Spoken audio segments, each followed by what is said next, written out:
Ya, mari rekan-rekan muda kita berdoa. Ya Allah Bapa kami, pemilik kehidupan kami, di tengah-tengah situasi kehidupan bangsa kami yang penuh dengan pergumulan, COVID-19, bencana alam, banjir, dan banyak lagi masalah-masalah yang berhubungan dengan elit politik. Kami Engkau panggil untuk terus menjadi kawan sekerjamu, menghadirkan terangmu di tengah-tengah kehidupan dunia yang menuju kepada kebinasaan ini. Terima kasih Tuhan, kalau kami Engkau persekutukan di dalam persekutuan orang-orang percaya, anak-anak muda Tuhan, generasi penerus, untuk boleh menyembah, memuji, memuliakan Engkau, mendengarkan firman-Mu, merenungkannya, dan juga melakukannya. Tuhan, penuhi kami dengan pengurapan-Mu, penuhi hamba-Mu dengan kuasa-Mu, supaya pesan-Mu tersampaikan kepada anak-anak muda yang hebat-hebat ini, yang pada hari ini menyediakan waktu dan dirinya untuk boleh datang kepada Tuhan. Terpuji mulia Engkau, di dalam nama Yesus, haleluya, amin.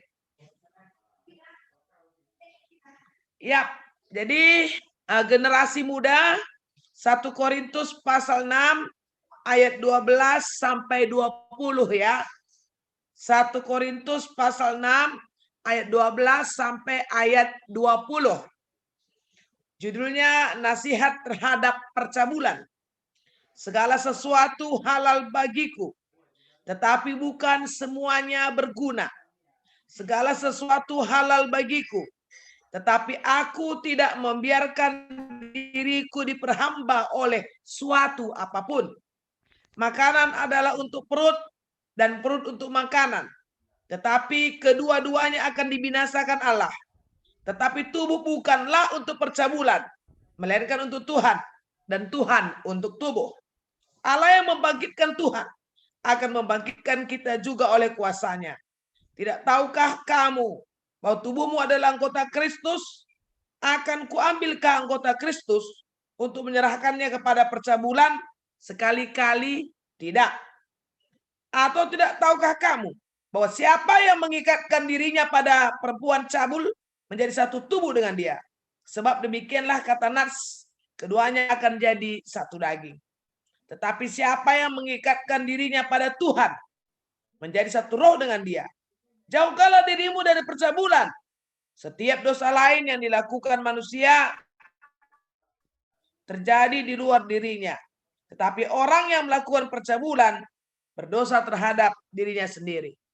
Atau tidak tahukah kamu bahwa tubuhmu adalah bait Roh Kudus yang diam di dalam kamu, Roh Kudus yang kamu peroleh dari Allah, dan bahwa kamu bukan milik kamu sendiri, sebab kamu telah dibeli dan harganya telah lunas dibayar. Karena itu muliakan Allah dengan tubuhmu. Amin.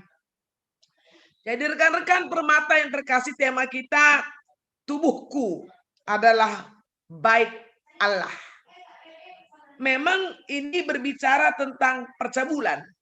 Ya, jadi kita harus paham kenapa Paulus membicarakan percabulan sebagai teologi khusus kepada jemaat-jemaat yang ada di Korintus. Korintus ini kota besar, teman-teman permata, kota perdagangan, metropolitan, kota yang memang menjadi tujuan bisnis. Dan ini kota terbuka. Jadi dia bukan kota syariat, ngertilah kota syariat ya. Kalau tadi dia kota syariat, mungkin yang masuk ke dalam sudah punya aturan tersendiri gitu loh. Ini kota bebas. Artinya siapapun boleh datang, siapapun boleh masuk, siapapun boleh berbisnis. Kira-kira begitu. Termasuk juga di sini nggak ada larangan apapun, termasuk agama. Jadi di sini pun banyak kali agama di Korintus ini. Jadi semua orang datang ya membawalah oleh-olehnya, baik agamanya, budayanya, perilakunya, semua dia bawa ke sini. Nah, terbayangkan sama kita kota bebas kayak gini, besar kayak gini, ya, Dan di situ bertumbuh kekristenan. Ada bertumbuh di situ orang-orang percaya dan nggak banyak. Dan orang-orang percaya ini nggak bisa eksklusif. Mereka harus bergaul, berinteraksi. Mereka juga berbisnis. Mereka juga punya relasi. Relasinya itu ya orang yang berbisnis, teman-teman, tetangga, gitu loh. Terbayangkan kalau orang-orang Kristennya gereja mula-mula itu akhirnya tidak menjaga identitasnya, tidak menjaga eksistensinya sebagai orang yang sudah memberi pengakuan bahwa Yesus adalah Tuhan dan Juru Selamat buat mereka. Terus semua pengaruh-pengaruh yang terjadi di kota Korintus itu jadi budaya, permata-permata. Budaya itu kebiasaan. Jadi kalau ada orang kawin cerai, dia nggak biasa. Kalau ada orang misalnya suka percabulan, ya biasa. Kalau ada orang ganti-ganti agama juga, biasa. Ini kayak berbahaya. Dia nggak biasa dosa.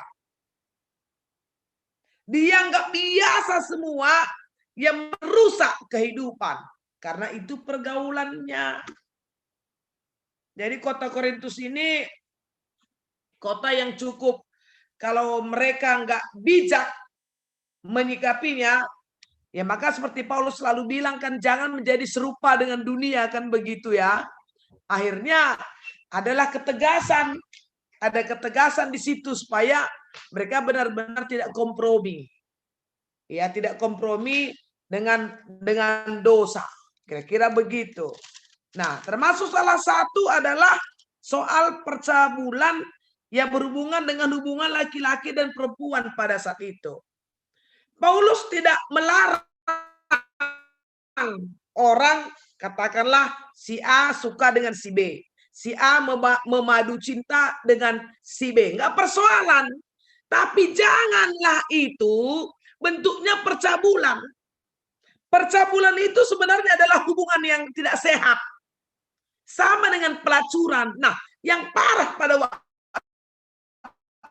itu saya pikir pernah dulu saya bahkan bahwa karena juga di agama Romawi itu ada namanya prostitusi sakral, pelacuran sakral, artinya bahwa percabulan itu dibikin altarnya, dibikin mesbahnya gitu, ada imamnya, ada pemimpinnya, jadi dia nggak benar. Dan itu aja, gaya seperti itu sempat lo diadopsi oleh kelompok-kelompok tertentu, walaupun dari luar ya, mungkin kalian ingat, kalau nggak salah tahun-tahun 1900 berapa gitu, soal Children of God. Ya, itu dibikinnya judulnya anak-anak Allah. Tapi di dalam ritual itu, dalam upacara agamanya, justru mereka melakukan apa namanya percabulan itu, tapi di altar dengan imam. Jadi ada imam gitu loh. Nah, ini kan berbahaya. Jadi udah dianggap budaya lah. Biasanya itu gitu. Nah, jadi Paulus mengingatkan jemaat Korinti pada waktu itu. Jadi supaya jemaat ini memang benar-benar tegas dengan imannya. Kalau sudah memberi pengakuan kepada Yesus, maka seharusnya pengakuan itu ya tidak boleh bergeser oleh apapun. Walaupun mereka sedang berbisnis dengan orang-orang yang ada di tempat itu di kota Korinti.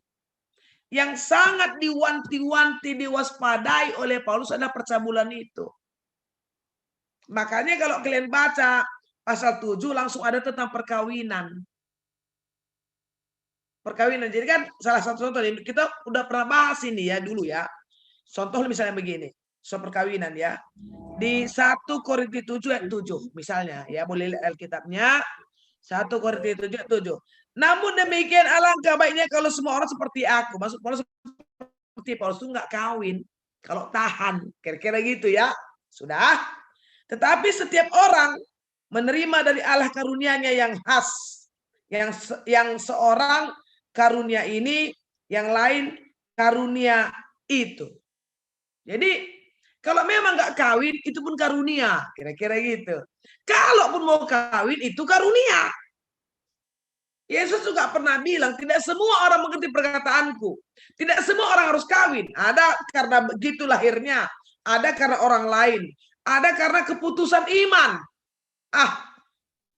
Aku nggak mau diganggu deh oleh misalnya istri atau suami, oleh anak atau oleh keluarga. Jadi diputuskanlah untuk tidak menikah. Itulah orang-orang yang menginjil, orang-orang yang jadi rasul, yang pergi kemana-mana, biar nggak terikat gitu. Kalau seperti kata Kanus tadi sih gak gitu. Kanus bilang, pacaran ribet, harus pakai permisi lagi. Aku nanti pulangnya, aku nanti gini ya, gitu. Ribet katanya. Aku juga dulu punya teman begitu, evangelis dari Singapura. Udah tua, cantik orangnya, uangnya pun banyak. Kenapa kau nggak merit? Ribet. Nanti kita pergi di telepon, kapan kau pulang? Jam berapa kau pulang? Nanti mau kemana-mana harus permisi. Ribet. Ada yang begitu. Itu pun karena dia memang sudah memutuskan dirinya untuk tidak menikah karena mau melayani. Itu jadi motivasi jelas kan gitu. Karena mau melayani. Kalau Kanus kan bukan mau jadi pastor. Karena dia masih normal lah kan. Kalau pastor kan nggak bisa dipegang, nggak bisa memegang, kira-kira begitu ya kan. Jadi harus jelas semuanya itu. Gitu. Ya, jadi makanya kata Paulus, ya, kalau mau kalian kayak aku gak kawin. Gitu. Karena masing-masing punya karunia, nggak kawin itu karunia, ya jangan takut kali kalian. Kalau nanti suatu saat nggak ada pasangannya, ya itu pun karunia. Kalaupun akhirnya kamu menikah, ini si Brema udah ngambil surat dia mau kawin, katanya terserah dia lah. Brema Barus. Si Rizky pun terserah.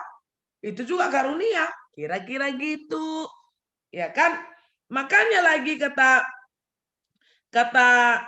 Paulus ya, untuk kita jauh dari percabulan, untuk kita jauh dari namanya pergaulan yang sesat, untuk kita tidak jatuh kepada perzinahan, ya. Maka dia bilang di sini di ayat 8 dan 9 masih 1 Korintus 7 ya, dia bilang, tetapi kepada orang-orang yang tidak kawin dan kepada janda-janda aku anjurkan supaya baiklah mereka tinggal diam dalam keadaan seperti aku. Kalau udah janda misalnya, ya, ini nggak berlaku bagi duda karena dianggap laki-laki lebih nggak kuat untuk tidak punya muhrim. Tapi perempuan-perempuan janda, ini kata Paulus, perempuan janda biasanya jauh lebih kuat tidak bersuami. Makanya kalau ada janda-janda udah kayak aku aja, artinya nggak kawin kata Paulus. Tapi dia kasih sedikit kelonggaran ayat 9. Tetapi kalau mereka tidak dapat, lihat ya, kalau mereka tidak dapat menguasai diri, baiklah mereka kawin. Tapi perhatikan baik, perkawinan di sini hanya untuk tidak jatuh dalam dosa perzinahan. Kalau cuma itu motivasi perkawinan, terlalu rendah standarnya sebenarnya. Biar paham kita. Tapi karena konteksnya pada waktu ini berbicara konteks ya. Berbicara latar belakang yang terjadi di Korinti. Karena Korinti itu menganggap percabulan, perzinahan hal biasa budaya, maka beginilah jadinya firmannya, perintahnya. Jadi boleh kawin daripada kau hangus oleh hawa nafsumu. Gitu aja. Jadi perkawinan itu hanya untuk melampiaskan hawa nafsu. Nah, ya dengan kata lain tanda petiknya kalau cuma terjeng-terjeng cakap karun nang ene bage, ada terjeng-terjeng gelah golit ingan na me bage, ya laka beli bedaan harus iyang. Bagaimana kira-kira ya, maaf ya. Ya kayak anjing aja lah kita. Kalau mau hanya sekedar pemuas hawa nafsu pasangan itu. Makanya Paulus ini keras di sini. Jadi dia nggak mau nanti orang-orang menganggap ya pergaulan yang mereka lihat perzinahan itu menjadi hal yang biasa. Nah ini dia. Gak usah jauh-jauh, sekarang ini aja tengok udah zaman-zaman kayak sekarang ini kan. Kemarin di Mamre aku bilang ada sekarang namanya Aisyah Wedding. Bagus kan kayaknya sebuah yayasan organisasi Aisyah Wedding. Bayangkan nggak? Dibikinnya itu seperti ya bisnis sih sebenarnya kayak first travel, menerbangkan orang umroh, haji gitu. Jadi kami cari anak-anak perempuan umur 12 tahun ke atas untuk dicarikan suami katanya. Ngeri nggak? tahun itu belum untuk menikah. Makanya mereka ditantang sekarang, terutama oleh hak asasi perlindungan anak. Tapi dibikin namanya Aisyah Wedding. Jadi dibungkus agama. Kan seringkali saya bilang sama kita, ada begitu banyak kejahatan-kejahatan dibungkus agama. Jadi dia nggak benar. Maka banyak orang-orang kampung yang polos itu ngasih anaknya masih tamat SD, biar kami carikan suaminya yang solehah. Kalian masih ingat kasusnya apa kan Syekh Fuji kan? Gimana istrinya umur 8 tahun, dia di penjara jadinya. Jadi apa maunya, apa perkawinan itu? Umur 12 tahun dicarikan suami. Dan orang-orang kampung senang aja. Sampai dibilang daripada repot membesarkan anak ini. Nah, itu kan sudah menghilangkan tanggung jawab orang tua. Orang tua itu bertanggung jawab untuk pendidikan anaknya. Kok dibilang repot? Jadi sekarang lagi udah dipolemikkan lah. Coba kalian tengok terutama yang bahas itu Denny Siregar di Cokro TV. Kalian lihat aja nanti gimana dia membahas Aisyah Wedding. Kalau First Travel udah lama lah ya, udah di penjara lah yang punya itu kan. Itu atas nama agama. Hati-hati kita. Sama dengan prostitusi sakral yang terjadi di kota Korinti. Agama Romawi itu, agama kafir itu. Ada percabulan, tapi dibikin namanya percabulan suci. Nah, lucu kan? Kok percabulan suci sih? Kok jual diri suci sih? Jangan-jangan nanti orang pelacur pun dibikin suci kalau ada ayat-ayatnya. Sebelum memulai pelacuran, dia baca ayat-ayat emas dulu. Jadi suci. Nah, ini bahaya loh. Dan ini yang sekarang terjadi di zaman ini. Dan ini kan nggak bisa kita bendung, apalagi sudah zaman digital kayak gini. Gimana kita membendungnya? Jadi Paulus ingatkan itu kepada jemaatnya. Supaya mereka jangan jadi orang-orang sebenarnya ikut-ikutan. Dan bukan juga akhirnya kalau gitu kita pindahlah dari Korintus. Nggak beres Korintus ini. Nanti kita tertular, nggak gitu. Karena dimanapun kita berada, kita ini kan diutus untuk menjadi terang di tengah-tengah kegelapan. Nggak mungkin kita menghindar dari Korintus ya. Kita ada di situ. Tapi bagaimana kita bisa menghadirkan kekudusan diri kita di semua aspek. Nah itu kata Paulus.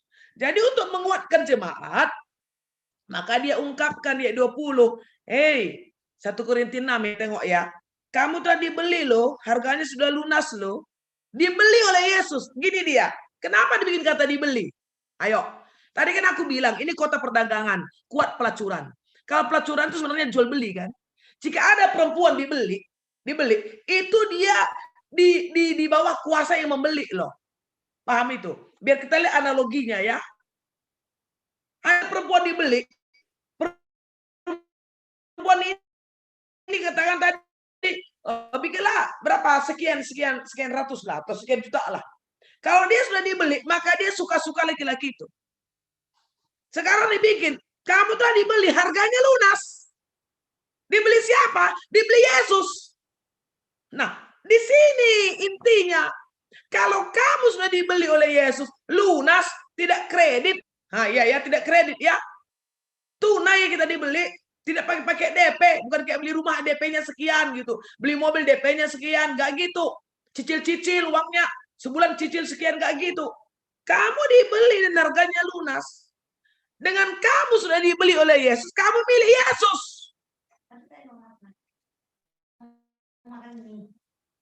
Jadi kalau sudah dia menjadi milik Yesus, dia nggak boleh lagi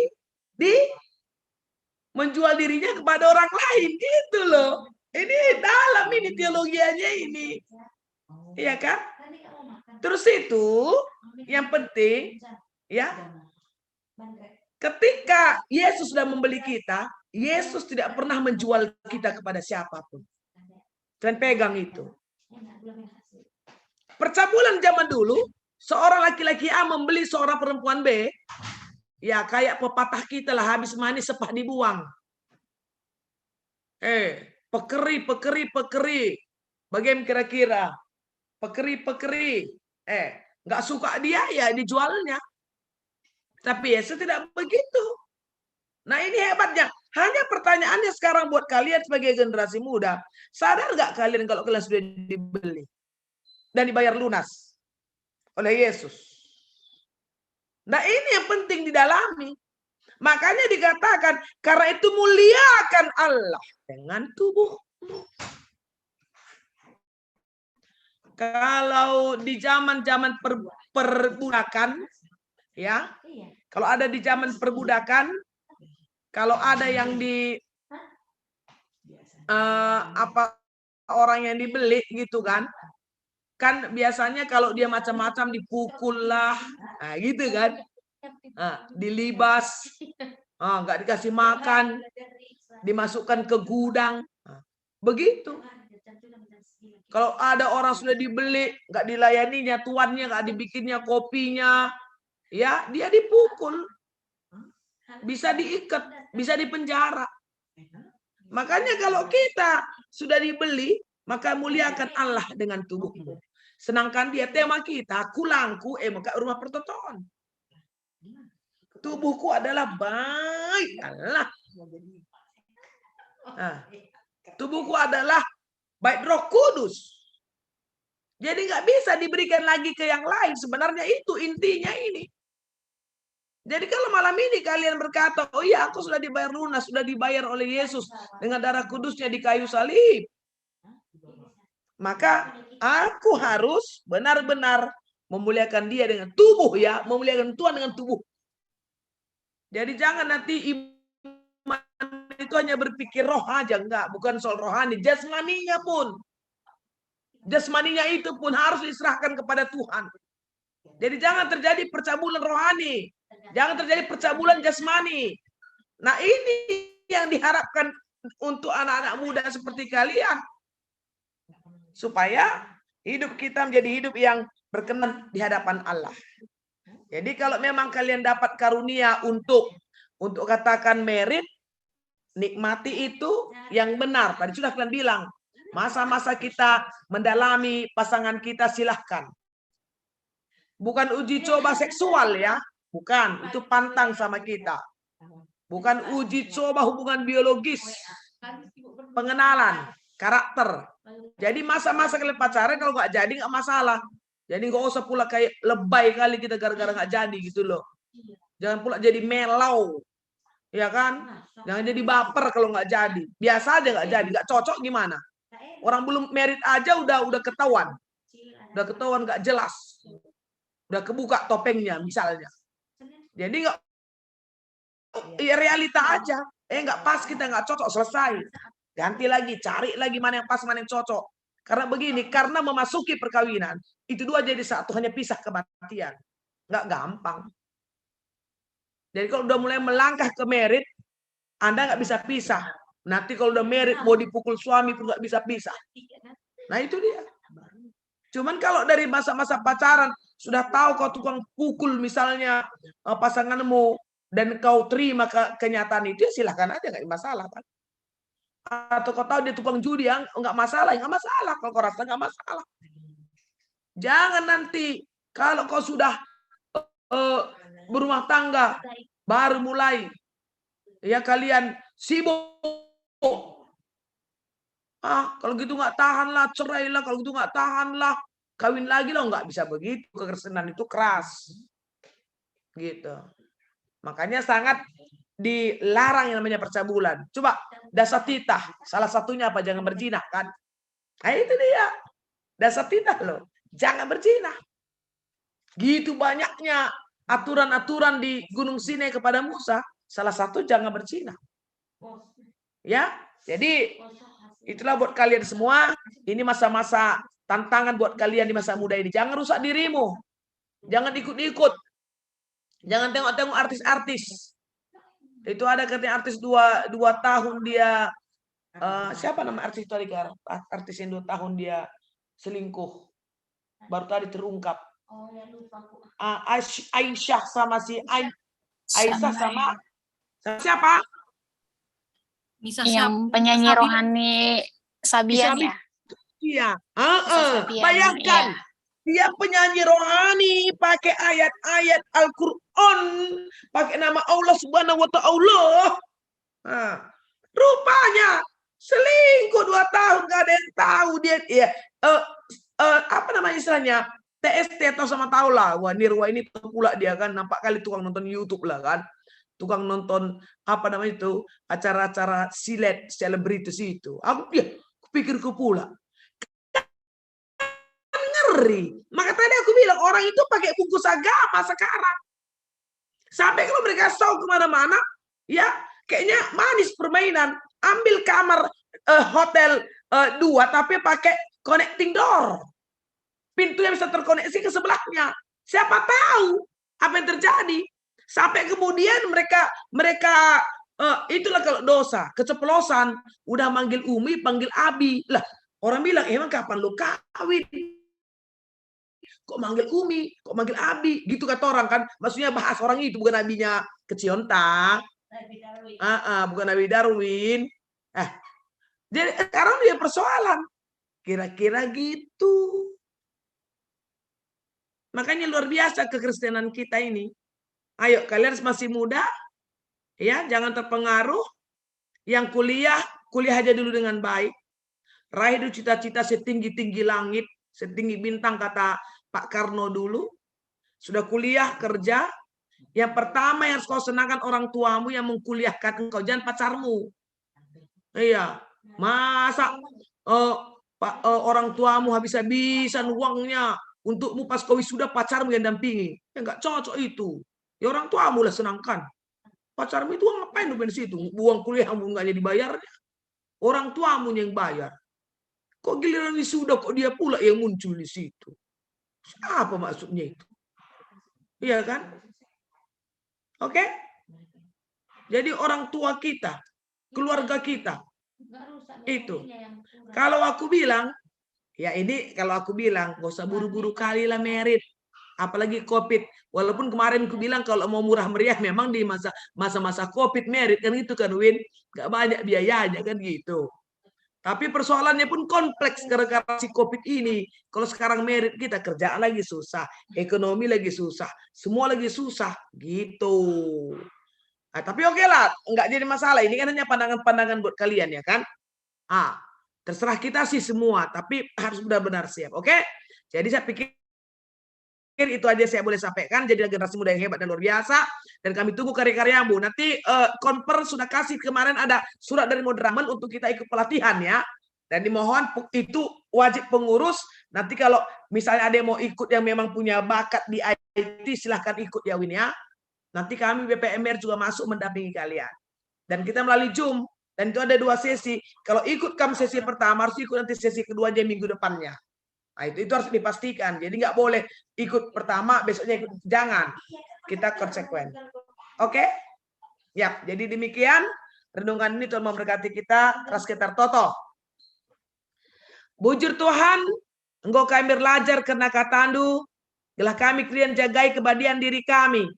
Kula kami mekap rumah pertoton. Ingandu gunar kuasa. Ingandu gunan demi kami. Mampukan Tuhan anak-anak muda ini menjaga kekudusan dirinya, hidup di dalam jalan Tuhan, berani menolak dosa, terlebih dosa percabulan. Terima kasih Bapa. Terpuji mulia Engkau sekarang sampai selama-lamanya. Haleluya. Amin.